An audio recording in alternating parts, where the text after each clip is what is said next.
This video is sponsored by F1 Delta Time. F1 Delta Time is the officially licensed F1 game from Animoca Brands running on the Ethereum blockchain. In F1 Delta Time, you buy NFTs, racing cars, components, drivers and tyres. You put them together in your workshop and then you can go off and race the daily time trial. This is different tracks under different weather conditions, and at the end of the week the top placed players gain rewards. There's also a staking mechanic, which means you can stake cars that you are not using in the game and gain the in-game cryptocurrency called REV. The game is now launching its 2020 season with a new set of NFTs and is also now experimenting with NFTs that allow you to own parts of the track, which means anytime players race on that track, you also gain some REV token.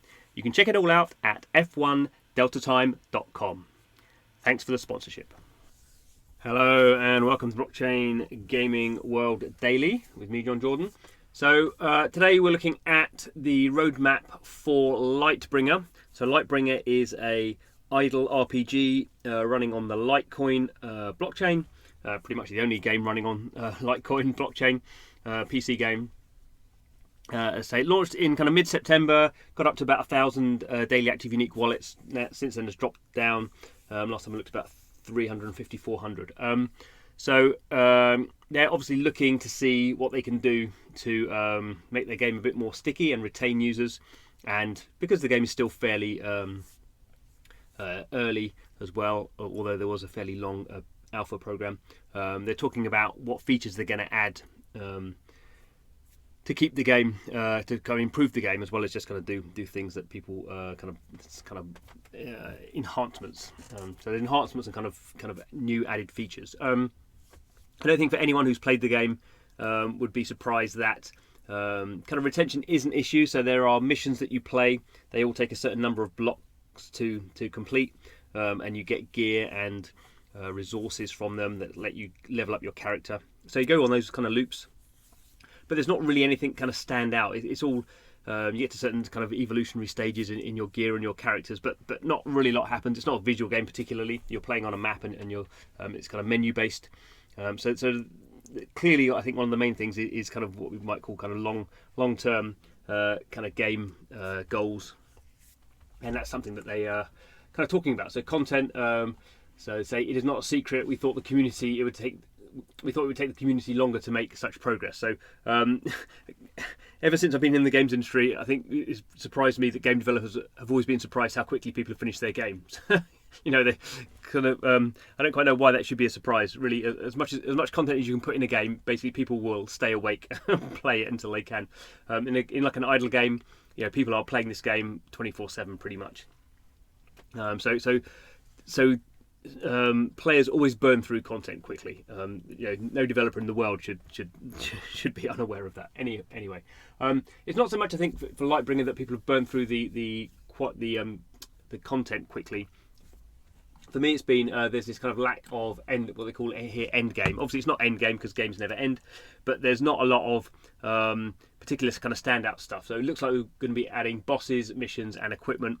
I think also the equipment is quite generic.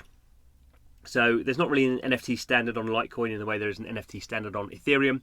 So basically any leveled up item is pretty much the same as any other leveled up item. There's not really that kind of same level of scarcity like you would have in being really successful in Ethereum games. So I think that's the kind of thing they're going to be looking at. And the other thing is kind of rethink your strategy. At the moment, I know there is strategy in there in the sense that you're supposed to kind of re-gear your player to take on certain kind of missions in the game. I don't bother with that. I just keep the same. Gear set every time. So that would add some more kind of what we call kind of metagame sort of stuff, and make the decisions in the game a bit more meaningful. At the moment, as I say, with most idle games, you're basically letting the missions go, coming back in and seeing what gear you got or what rewards you got, and then setting it off again. Another kind of obvious thing that's missing for this kind of game is daily rewards. So certainly every free-to-play game has this idea of daily rewards, which just encourage you to come back every day and get a little bit of resource, get you a little bit of kind of a little bit of the endorphins you get from I logged in and I got some gold or whatever the thing happens to be in the game. It's a bit difficult for Lightbringer. It runs on the Litecoin blockchain. You do need to have some Litecoin in your wallet. Probably I would say the biggest issue they have is onboarding. And once people have kind of created an account to do anything in the game, you do need Litecoin. And they have experimented with a faucet, so they can give you a little bit of free Litecoin to get you going. But probably the biggest issue the game has is unless you have Litecoin, then you have to go out, fiddle around and find it. Obviously, for those of us in the blockchain space, to go and buy some Litecoin is probably not that difficult. We probably have access to wallets or exchanges where we can buy Litecoin fairly easily. But for the majority of people, that's not going to be a thing. Okay, going back to the kind of the NFT kind of issue, but not exactly the same as that, is one of the key things about any in-game economy tends to be it's inflationary. By that, it means that people who play the game tend to, just over time accumulate a lot of value, and then you need to have things where they can spend that accumulated value over time. Otherwise, you just end up with people with loads of money and nothing to do with it, and that kind of gets boring. So it's definitely also the case for blockchain games and other games as well, that bots are an issue, and it seems that Lightbringer has had an issue with bots, which is basically just computerized players who go in and do the missions and get the rewards and then try and sell them off for Litecoin. So what we have seen is the price of these in-game items. When they started out, you could probably not make money playing Lightbringer, but you could generate a bit of money by getting some of the high level gear or large accumulations of the in-game resources and then selling them in the marketplace. What's happened now is the price of everything in the marketplace is pretty much gone to zero because there's no you don't need a lot of there's no kind of cleverness, there's no scarcity in these things. You can just go and basically mine out the missions and get the resources, and then the only way these bots can make money is by selling thousands of these items kind of bundled up together. So there's a big issue around that. Not saying what they're going to do with that, but clearly most blockchain games have had issues with bots, and there's various ways of dealing with that. So we'll wait and see what happens there. So marketplace. The game has a really nice in-game marketplace where players can buy and sell from each other. So partly to do with the bots, I think the sheer amount of sell offers actually has made it very difficult to navigate what's going on. There is filtering in there, but it doesn't really help very much. You need to have much better filtering, particularly around these resource markets. So there's different types of resources, different types of shard types. Shards are what you use to evolve up your character, and there's not been sufficient granularity in the filtering process. So that is good. And the other thing is some people are just selling like one in-game item, and some people are selling 100 or 1,000. So price discovery is quite difficult. This is being dealt with kind of here. So they're going to deal with some idea, I guess, of what the price of things should be. That's interesting because this is kind of something that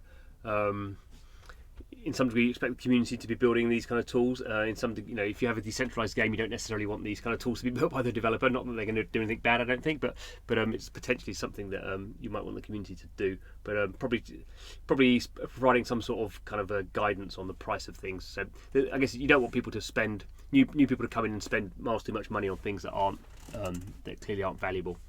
So maybe that's the best way to think about it. And then performance stuff is a bit more kind of bug fixing, but it is the issue that when you play the game. I mean, I log in pretty much every day. There is a kind of situation where it preloads a whole bunch of the blockchain. So obviously it has to sync with your game client has to sync up with the Litecoin blockchain and be up to the correct block for it to work. That takes some time, can take a few minutes, 10 minutes, depending on how long since you've played. You can have problems syncing it, and basically just it can be large amounts of data. It doesn't matter for most people on a PC; they're probably playing on their Wi-Fi at home. But anything that makes a game slower to get into is friction in the system. So all game developers want to reduce the amount of friction in a game.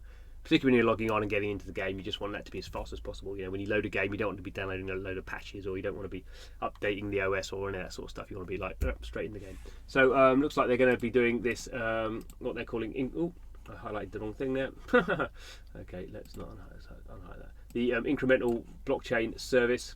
So that'll basically your incrementally download missing parts. So you basically don't have to download everything to start. By the sound of it.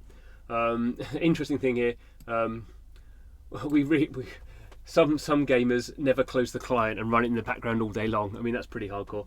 I do kind of run it during the workday, but I don't go back to it that much. But yeah, some people. I guess that's the other thing about people burn through content quickly. People just play games. You should find a game you like. People will play it a lot.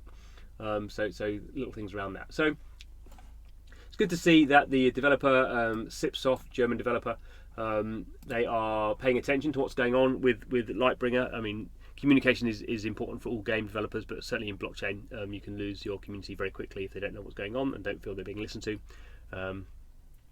So it's good to see they are talking about what's going on. As I say, there are still some pretty big gaps in this roadmap, but I expect things around certainly NFTs to be kind of dealt with.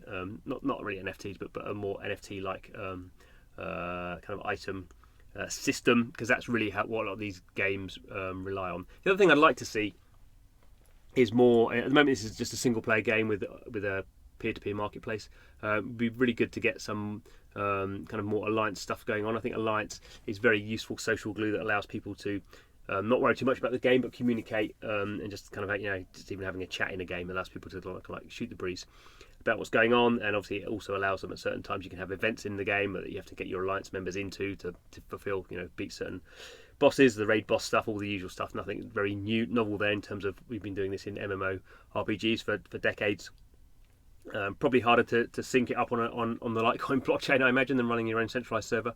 But that's the kind of thing we'd be expecting as well in future months. So yeah, that's the news today. If you haven't checked out Lightbringer and you've got a PC and you know how to get Litecoin, I kind of recommend you download it. It's a bit of a big download, but once you get going, it's just an interesting sort of game, different sort of blockchain game. Maybe will appeal to people with a more PC background. But thanks for watching this video. Blockchain gaming world, all delved deep into the world of blockchain games. Pretty regular on the channel, so please do subscribe. But thanks for watching, and hope to see you again soon.